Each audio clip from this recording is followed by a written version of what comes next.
Hello, everybody. I cannot begin to tell you how absolutely inspired, challenged, amused, and just overall blessed to have been in your company this afternoon. Some of the stories that I've heard here today have moved me. Others have made me think deeply, and I now am so grateful that I chose the topic that I did, because in truth, all I had to do was show up and receive the blessings that I have received, and hopefully give you some of those blessings as well. So, as Rahema is just putting up this presentation of mine, which is exactly 3 slides. Exactly 1, 2, 3. 4 if you count the cover. So. She's right. And Let me it's tell disappeared you, from here. the topic today is, my topic at least, is just show up. Don't overthink it. Just show up. And today is a case in point. She's really telling the truth. Like, I don't know what to talk about. What did I say? And she's being all deep and saying, but what message do you have? I'm like, I don't know. But at the end of the day, that really is what I would like to talk to you about, because that's what has impacted my life so much. And so, let me tell you a little bit about myself while she's getting set up. My name is Tembisa Marele, and what I'm known for, which is the question that you asked me, is I work in the media and communication space. And as somebody that works in that space, I do this all the time. But I've realized over a number of years that anybody can get up and talk. But what's important is, what message do you really have? What empowerment are you imparting? What is it that you leave us with after you've spoken? So I've realized that when, I think Mutul, who was saying she's a storyteller, somebody was saying she's a storyteller here today. And I guess that's what we all are on this journey. So, I want to talk to you today about this young lady. She's not very clear, and I thought about trying to make the picture a little bit more clearer, but I decided against it because this fuzziness actually captures my state of mind at this stage. This is me at 22.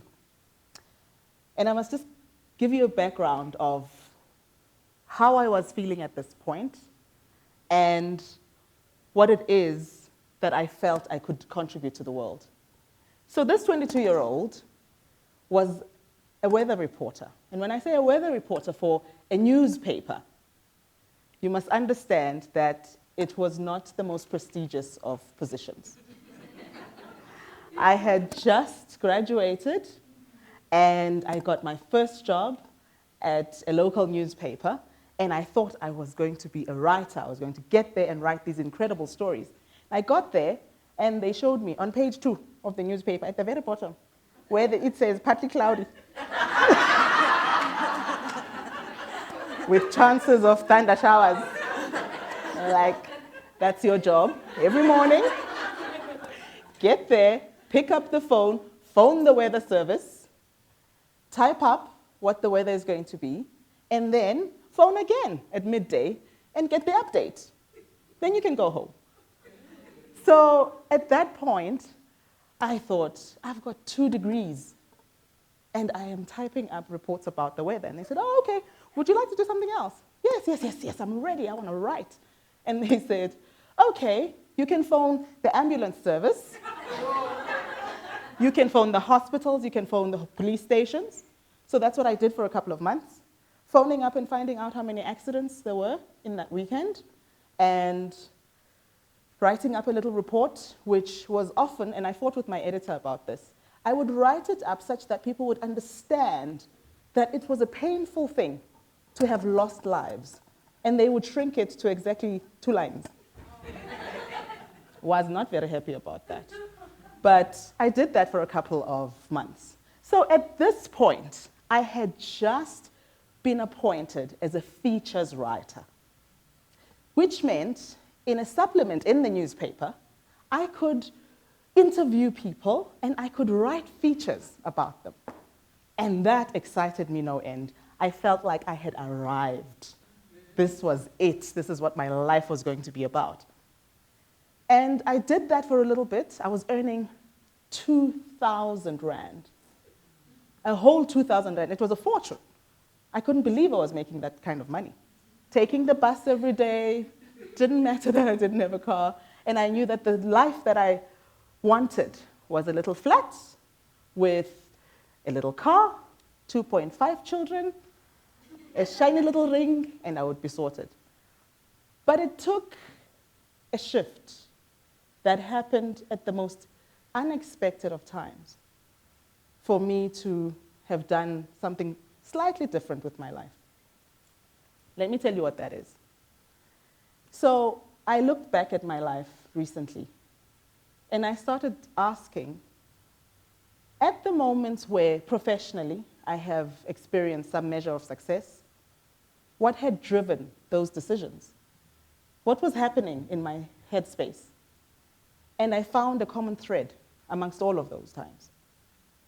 I just did it. Nike, I'm giving you a plug. I just did it. I didn't overthink it. I read the times. I was confident in my offering to the world, and I just plunged in. And so, I want to talk to you about the journey from this lady, beautiful as she is, this young lady, to this lady. This is what I do today, part of what I do. 14 years later, I host a television program. It's called Interface. I get to really interface with some of the most amazing people in our country. I get to ask them questions that you want to know.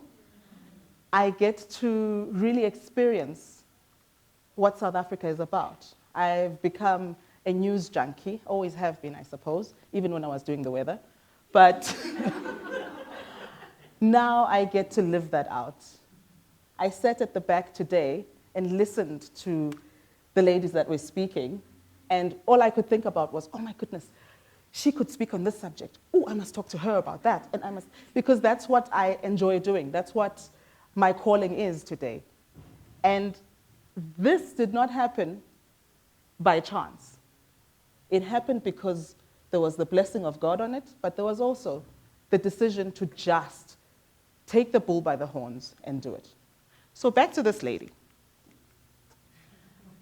At this time, I was invited by a friend of mine to come with her to a local radio station. And when we got there, she was presenting a radio show, and I walked into that studio. Something happened. There was just a spark, as it were. There was something ignited in me that said, ooh, I wish I could do that. And I said as much to her. She spoke to the station manager, and a couple of weeks later, I was invited to come and co-produce a youth program, and I did that. It was surreal. It was amazing. Even though I had felt I had arrived, all of a sudden, I realized there was more. There was more out there that I could do. And so, I packed my little bag, or bags, I can't remember how many I had, and I told my parents I was headed to Johannesburg. I resigned from my job and left 2,000 Rand. Still. Not the smartest thing for a young lady at the time, but I left my job, got on a train, came to Park Station in Johannesburg, pulling my suitcases with me to come and study. And we received in our program a stipend of 250 Rand. So it was a shift, but I knew in my gut that it was the right thing to do. I came to study radio production, and when I finished with 2 degrees, I then went and looked for a job. And I started as an intern at a radio station. And as I was there, the kinds of things I was doing reminded me of the weather girl that I was. And those were sitting there at the radio station, taking the calls, Respect the person that takes the calls, the call screener. Very important job. And that was me. That's what I was doing for a while. I would screen calls, and I decided, okay, if this is what I'm going to be doing, let me be the best at it. And I started chatting with the people that were calling into the radio station, and I established a rapport. They started calling the station management to say, who's that girl that answers the phone? That one. And then I was promoted to being a researcher on a team, and even then I thought, okay, what can I do? I started pitching stories, and they'd say, you are research. I was called research. By a very big name that I will not name today. But that's what I was called, research. Can you find this out? I'm like, oh, I've got this idea. No, research. Can you just not? And I kept at it. Eventually, I started producing shows, and I decided I was going to be the best at that, and I was just going to show up. I didn't know the first thing about finance and business and those things, and there was a business show where, how do I say this? Hi, Michael. But the presenter on the show at the time had a certain temperament that not many people could really... Hey, please give me the English. She's gone to England, like Rahima was saying. Yes, that they could relate to. Thank you, ma'am. Bless you. But anyway, so they said to me, would you produce this program? And I said, of course. Finance, you teach me, take me to some courses, I can do this. And I thought, what am I going to do? I don't know anything about this. It's the stock market, it's the this, it's the that. And I thought, I'm going to learn. And I did. I learned, I took courses, I listened, I read, and as a result, that presenter and I established a mutual respect that even to this day, I think back on and I draw strength from. And from that, I was able to get onto television and to present my own shows on radio.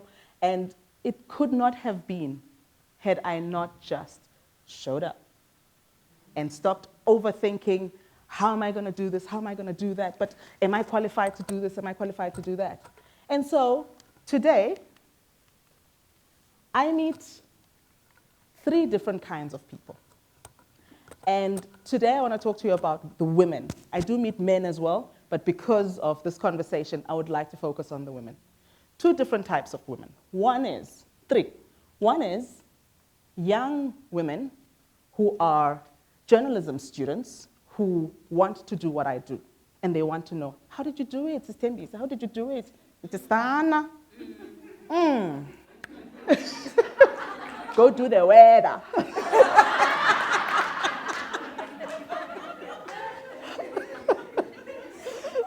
No, I'm not that cruel. I do share my journey with them. And those people, I find, have the same problem that the second type of women have.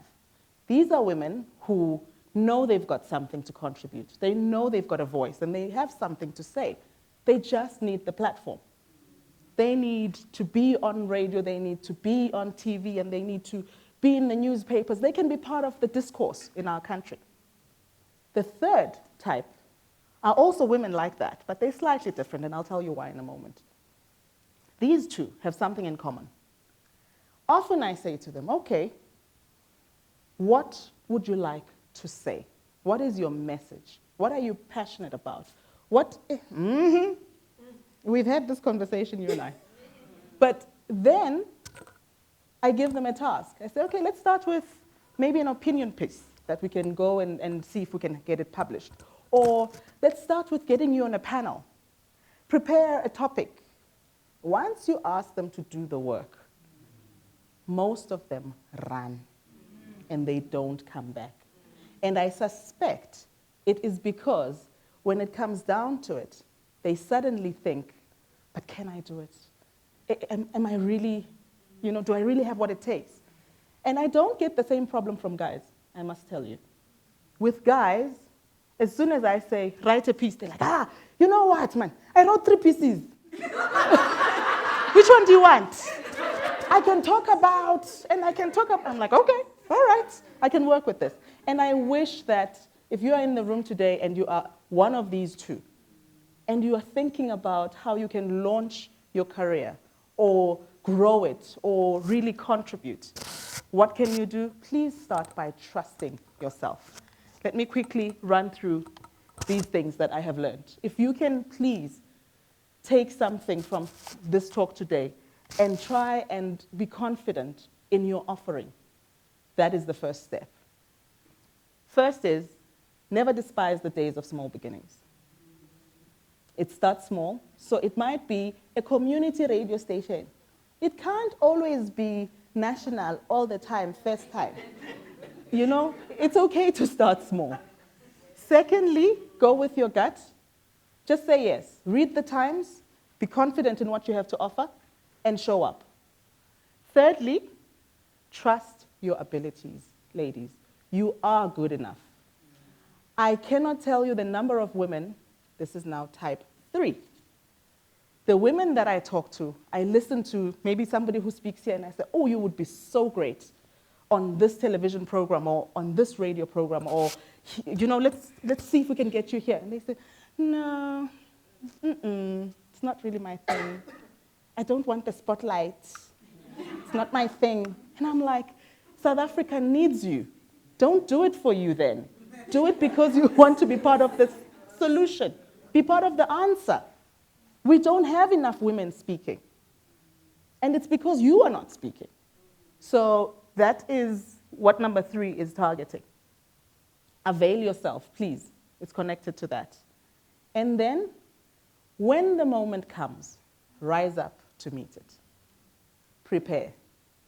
So know your stuff. What I would like to say about that is know your stuff. Because sometimes we have had women that we fight in the diary meetings to get on air, because in those diary meetings, you've got the same people being recycled. And you say, but there's this great woman and that great woman. And when you get that lady there, maybe because of nerves, maybe because of self-doubt or whatever it is, and lack of preparation, she doesn't rise up to meet the moment. The response is often, yeah, look, we told you Chris would be better. So please prepare and rise up and meet that moment. And last but not least, most important in my books, fake it till you make it. Because it takes practice. It takes you doing it over and over again for you to really shine. Today, that is what my story has been.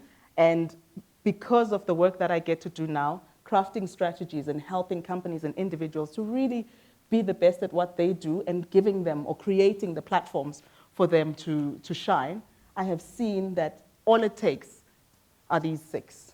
And 7, be yourself. Do you. Yes. Thank you.